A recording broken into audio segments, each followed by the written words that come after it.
देंगे। जम्मू कश्मीर राष्ट्रीय राजमार्ग पिछले कई दिनों से बाधित है और थर्ड की अगर बात करें तो वहाँ पर बहुत ही सुस्त रफ्तार से गाड़ियाँ छोड़ी जा रही हैं। और जखैनी की अगर बात करें वहाँ पर मैसिव जाम लगा है। जम्मू कश्मीर राष्ट्रीय राजमार्ग की अगर बात करें इस वक्त हम सिद्रा में हैं और यहाँ पर गाड़ियों की ट्रकर्स की लंबी लंबी कतारें हैं और कई दुश्वारियों से ये ट्रकर्स जूझ रहे हैं क्योंकि खाना तो इनके पास है, लेकिन सबसे बड़ी दिक्कत यहाँ पर ये नज़र आ रही है कि पीने के लिए पानी नहीं है। और इस ह्यूमिडिटी में लगातार अपने ट्रक्स में ये अपनी ज़िंदगी जीने पर मजबूर हैं। इस वक्त हम एक ऐसे ही ट्रकर्स के पास आए हैं जो पिछले कई दिनों से यहाँ पर इस चीज़ का इंतज़ार कर रहे हैं कि कब राष्ट्रीय राजमार्ग खुले और कब ये अपना माल लेकर अपनी मंजिल की तरफ रवाना हो। और ऐसे में कई एसेंशियल सप्लाईज़ की अगर बात करें, क्योंकि कई ट्रक्स ऐसे हैं जिनके पास सब्ज़ी है, कईयों के पास दूसरा दीगर सामान है और मंजिल तक पहुंचना इनकी मजबूरी है। और ये आप देख सकते हैं कि इस एक ट्रक में हम यहाँ पर मौजूद हैं। खाने की तैयारी इस वक्त हो रही है और गर्मा गर्म यहाँ पर खाना यहाँ पर तैयारी की जा रही है। सबसे पहले आपसे आपका नाम जानना चाहेंगे। मोहम्मद अशरफ। अशरफ साहब, कहाँ से हैं आप? मैं श्रीनगर वेरीनाग से रहता हूँ। श्रीनगर वेरीनाग से हैं और कश्मीर में तो इस वक्त मौसम बड़ा शानदार है और यहाँ की जम्मू की इस वक्त गर्मी से आप दो चार हो रहे हैं। सर बहुत दिक्कत हो रही है गर्मी से, ना कुछ पानी ना कुछ फैसिलिटी, कुछ भी नहीं है सर ऊपर से सब्जी लाना पड़ता है, वो भी अपने पैसे से, सब पैसे भी ख़त्म और सब कुछ ख़त्म। अशरफ साहब, कितने दिनों से आप यहाँ पर फंसे हुए? सर मैं था पहले जम्मू में 5 दिन और यहाँ से जम्मू से यहाँ तक हो गए 4 दिन, हो गए 9 दिन, आज 10वां दिन है।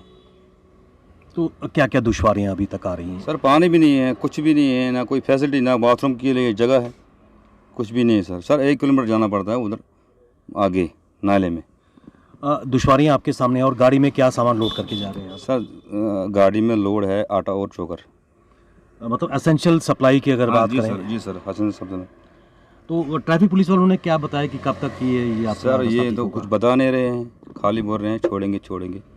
आगे से ये गाड़ी छोड़ रहे हैं तो यहाँ से नहीं छोड़ रहे हैं गाड़ियाँ। मतलब आप देख सकते हैं कि दुश्वारियों का सामना करना पड़ रहा है और यही इनका ट्रक भी है और यही इनका बेडरूम भी है। आप ये देख सकते हैं कि मुझे लगता है कि यही आपका बेडरूम भी है। हाँ सर यही बेडरूम है, सारा खाना पीना इसी में, सब कुछ इसी में, सोना इसी में, ऊपर से फैन भी नहीं चल रहा है सर, गाड़ी की बैटरी डाउन, इसलिए हम फैन भी नहीं चलाते हैं। रात को 2 घंटे सोते हैं, 2 घंटे उठते हैं, बस यही सर दिक्कत आ रही है। ऊपर से सर गर्मी बड़ी है। इसमें कोई दो राय नहीं कि ह्यूमिडिटी जम्मू में बढ़ती जा रही है। एक और ड्राइवर साहिबान हमारे साथ जुड़े हुए हैं। सर आपका नाम? वाहिदुल्लाह हजम। वाहिद भाई, कितने दिनों से फंसे हैं और कौन सा ट्रक आपका है? मेरा जो टैंकर है, तेल वाला टैंकर है, 5 दिन हो गए हमें इधर। तो क्या मुश्किलें फेस कर रहे हैं आप? बड़ा मुश्किल कर रहे हैं सर, बोल रहे हैं कि नहीं जी छोड़ेंगे, मैं कोई नहीं बोलता कब छोड़ेंगे, इनका कोई पता नहीं। जब छोड़ेंगे तो हम कहीं दुकान पे होते हैं, कहीं गाड़ियों में, फिर जाम में आते हैं। फिर हमें डीएसपी भी इधर रात को बोल रहा था, दला बोलता गाड़ी क्यों लगाई, कहाँ जाता था मैं? सर मैं आगे चल रहा था, जाम लगाया, अचानक जाम लग गया तो फिर क्या करते थे सर? फिर हमने इधर साइड पे गाड़ी लगाई।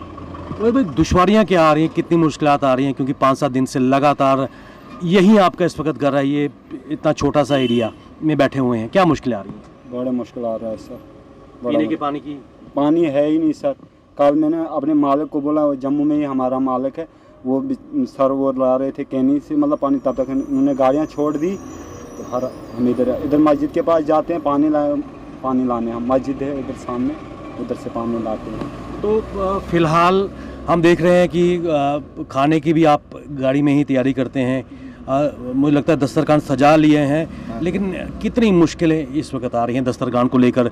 खाना सब्जी लेनी, उसको बनाना इसी ट्रक में और बिना फ़ैन के यहाँ पे रहना। बड़ी गर्मी है सर, वो हम ही जानते हैं कैसे खाना बनाते हैं। इधर पानी भी नहीं है, कुछ नहीं है, सब्जी लाने पीछे से सर चोर आते हैं, कोई सामान ले जाते हैं, हमारे पीछे कोई देखता ही नहीं है सर।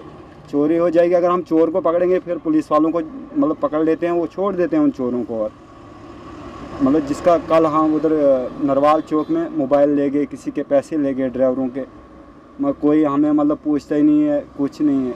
इधर से कार्रवाई छोड़ी तो फिर वो मोबाइल भी इस तरह, सब कुछ इस तरह, कोई कुछ नहीं है। गवर्नमेंट से क्या अपील रहेगी कि जो गाड़ियाँ हैं कम से कम छोड़ी जा सकें, ताकि एक उम्मीद बंदे की नहीं रास्ता खुल रहा है, हम भी आगे पहुँचेंगे? सर तो वो तो उम्मीद है गाड़ियाँ छोड़ी, जो मतलब ये प्राइवेट गाड़ियाँ हैं सर, जो प्राइवेट गाड़ी इनको ही छोड़ दें। हमें 8-8 दिन पिछले चक्कर हो गए, 8 दिन मुझे जखैनी में सर जो जम्मू से गाड़ियाँ निकली वो डोडा में घर में पहुँचे क्या, हम रास्ते में यहाँ 8 दिन रहे।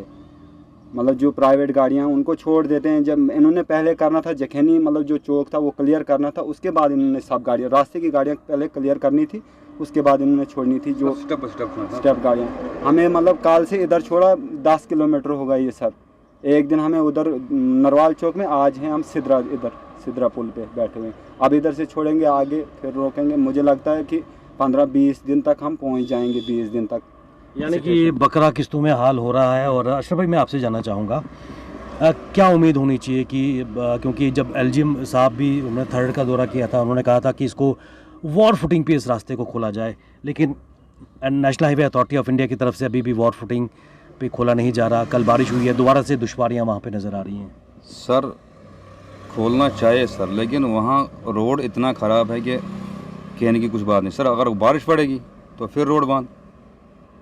गवर्नमेंट से ये अपील है कि जल्द जल्द किया जाए, हमें छोड़ा जाए, बस यही हमारी मांग है सर। तो अशरफ साहब, मैं आपसे जानना चाहूँगा आज का मेन्यू क्या है, आपने क्या बनाया है? और सर आज हमने बनाया है मीट मुर्गा, वो तो घर वालों से पैसे डलवा के अपने मीट मुर्गा बनाया। ज़रा हम भी देखें क्या आज आपके दस्तरखान में सजा हुआ है। सर ये है मीट मुर्गा, यही आधा ही लाया सर, और ये है चावल, ये हमने बनाया अभी। तो आप देख सकते हैं कि गर्मा गर्म यहाँ पर दस्तरखान तो सजा हुआ है, लेकिन इस खाने को बनाने के लिए कितनी मेहनत, कितनी दुश्वारियाँ इन जैसे सभी ड्राइवर साहिबान फेस कर रहे हैं। क्योंकि आप देख सकते हैं कि इस छोटे से ही एरिया में इनका बेड भी है, इनका किचन भी है, यहीं सोना है। और इस छोटे से एरिया में जहाँ जब बैटरीज डिस्चार्ज हो रही हैं, हवा के लिए ये तड़प रहे हैं, क्योंकि आप देख सकते हैं ह्यूमिडिटी कितनी है।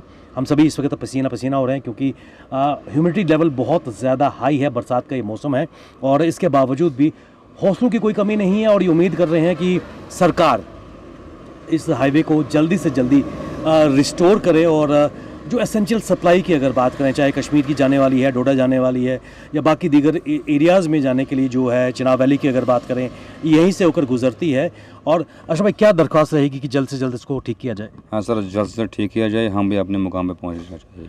वही भाई, चलते चलते क्या रहेगा आपका, क्या एक मैसेज रहेगा सरकार? सर अगर छोड़ेंगे, देखो जो ये टैंकर है सर, ये टैंकर मतलब हम ट्रकों में खड़े नहीं कर सकते। इनमें होता है मतलब डीजल, ये गैस है, तेल, ये जो मतलब जला रहे हैं। थोड़ा सा मतलब अगर कुछ भी हो जाएगा तो इसका जिम्मेवार कौन रहेगा सर, आप ही बोलो। एक बहुत बड़ा सिक्योरिटी थ्रेट बन जाएगा। हाँ मतलब हो जाएगा ना, मतलब इसमें 14,000 KL है मेरे में, 14,000 लीटर मेरी गाड़ी में। इनफेलेबल है। हाँ मतलब थोड़ा सा भी अगर कुछ हो जाएगा तो फिर इसका जिम्मेवार कौन रहेगा? एक बहुत बड़ा सवाल यहाँ पर अशरफ भाई ने उठाया है कि अगर जो टैंकर्स हैं, कहीं ना कहीं इनको प्रायोरिटी दी जानी चाहिए और उन एरियाज़ में खड़ा रखना चाहिए जहाँ पर थोड़ा सा सिक्योरिटी कंसर्न्स भी हो। क्योंकि इनमें जो चाहे डीजल की बात करें, पेट्रोल की बात करें, और एक चिंगारी भी बड़ा हादसा हो सकता है। तो ऐसे में कहीं ना कहीं इनकी प्रायोरिटी होनी चाहिए। और ख़ासकर जो अभी तक की बड़ी खबर निकल के आ रही है कि थर्ड में खाली अभी तक 1 घंटे में सिर्फ 40 ट्रक ही निकाले जा रहे हैं, क्योंकि वहाँ पर बारिश हुई है और जो एरिया है ट्रांसपोर्ट के लिए, गाड़ियों के लिए अभी भी बिल्कुल सही नहीं है। और ऐसे में एक मैसिव जाम उधमपुर में लगता नज़र आ रहा है। और यही कारण है कि इस वक्त हम सिद्रा में हैं इन ड्राइवर साहिबान के साथ। और इन जैसे कई ड्राइवर साहिबान इस वक्त मजबूरी में अपने अपने ट्रकों में कैद हो रहे हैं और उनके पास पीने के लिए पानी नहीं, जो एक बहुत बड़ी चुनौती है। और जम्मू के अगर लोग, जो सोशल एक्टिविस्ट अगर देख रहे हैं, तो कहीं ना कहीं मदद की दरकार यहाँ पर है कि खासकर पानी जो अगर आपके पास देने के लिए है, निश्चित तौर पर सिद्रा की तरफ जितने भी ट्रकर्स खड़े हैं उनमें ये डिस्ट्रीब्यूशन करें, ताकि कम से कम पीने का पानी तो इनको साफ़ मिल पाए। और दुआ यही सभी कीजिए कि जम्मू कश्मीर राष्ट्रीय राजमार्ग खुल जाए और लोग अपनी मंजिलों पर, ये ड्राइवर साहिबान अपनी मंजिलों तक पहुँचें और जो लोगों की वो एसेंशियल सप्लाई मिलनी चाहिए समय पर, वो मिल पाए। बने रहिए हमारे साथ, हमें दीजिए इजाज़त। नमस्कार।